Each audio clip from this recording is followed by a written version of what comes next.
বাঁকুড়ার জাগ্রত সার্ভিসকালীর অজানা কাহিনী। নমস্কার বন্ধুরা, স্বাগত আমাদের চ্যানেলে। সম্পূর্ণ তথ্যটি সংগ্রহ করা আপনাদের কাছে অনুরোধ, ভিডিওটি আপনারা সম্পূর্ণ দেখুন। পশ্চিমবঙ্গে বাঁকুড়া জেলা শহর থেকে প্রায় 50 কিলোমিটার দূরে সোনামুখী পৌরসভার 7 নম্বর ওয়ার্ডে অবস্থিত শ্রী শ্রী 16 আনা সার্ভিস কালীমাতার মন্দির। বিগত 84 বছরের দীর্ঘ পরিক্রমায় সোনামুখীর মানুষের অন্তরে এই বিশ্বাস জেগেছে যে এই মন্দিরে এসে মানত করলেই চাকরি পাওয়া যায়। তাই সোনামুখীর মানুষ আজও এই বিশ্বাস নিয়ে এই মন্দিরে আসেন মায়ের আরাধনার উদ্দেশ্যে। জনশ্রুতি অনুসারে অনেক দিন আগে এলাকার কিছু যুবক সোনামুখী শহরের ধর্মতলা এলাকায় কালী পুজো করতেন।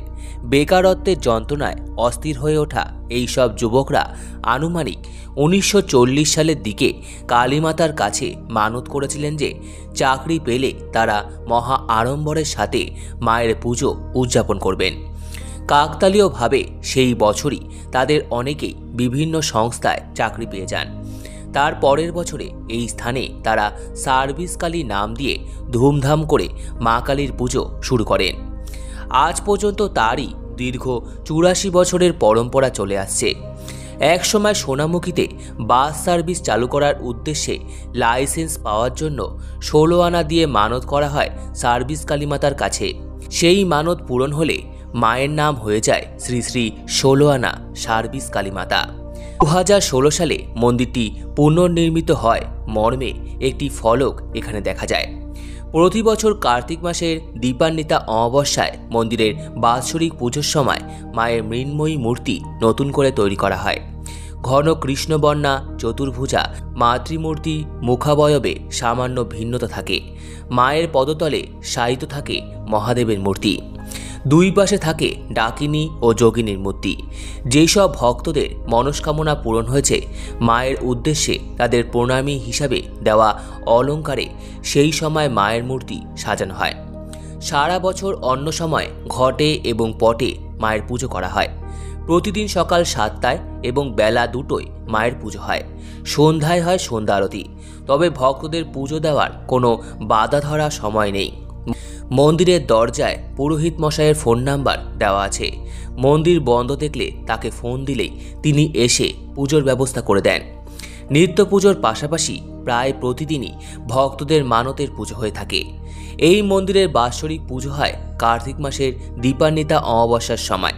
সেই সময় সারা সোনামুখীর সাথে সাথে এখানেও 3 দিন ধরে উৎসব চলে। শেষ দিন অনুষ্ঠিত হয় ভাসান। বাজনা বাজি পোড়ানো এবং আলোর রোশনাই এবং ফুলঝুরিতে শোভাযাত্রা সহকারে সারা রাত ধরে চলে সোনামুখীর ভাসান পর্ব। বেকারত্বের অভিশাপ থেকে উত্তরণের উদ্দেশ্যে স্থানীয় যুব সমাজে সার্ভিস কালীর মাহাত্ম্য গত 84 বছর ধরে একই রকম আছে।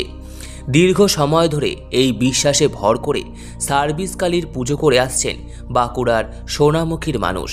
জনশ্রুতি অনুসারে এখানে মানত করলেই চাকরি মেলে। তাই নিত্যদিন অসংখ্য ভক্ত এখানে পুজো দিতে আসেন। কার্তিক অমাবস্যায় কালী পুজোর দিন এর সংখ্যা বেড়ে কয়েক গুণ হয়ে যায়। ইদানিং সার্ভিস কালীমাতার মহিমা সোনামুখী সীমানা পেরিয়ে ছড়িয়ে পড়েছে আরও অনেক দূরে। তাই বাঁকুড়ার বাইরে থেকে এমনকি ভারতের অন্যান্য রাজ্য থেকেও ভক্তরা এখানে আসেন পুজো দিতে। বাঁকুড়া জেলা শহর থেকে প্রায় 50 কিলোমিটার দূরে সোনামুখী পৌরসভার অবস্থান। এই পৌরসভার 7 নম্বর ওয়ার্ডে রয়েছে সার্ভিস কালীমাতার মন্দির। কলকাতা থেকে বাঁকুড়াগামী ট্রেনে এখানে আসা যায়। দুর্গাপুর স্টেশন সংলগ্ন বাস স্ট্যান্ড থেকে সোনামুখী যাওয়ার বাসে পৌঁছানো যায় শ্রী শ্রী 16 আনা সার্ভিস কালীমাতার মন্দিরে। সম্পূর্ণ ভিডিওটি দেখার জন্য আপনাদের সকলকে অসংখ্য ধন্যবাদ।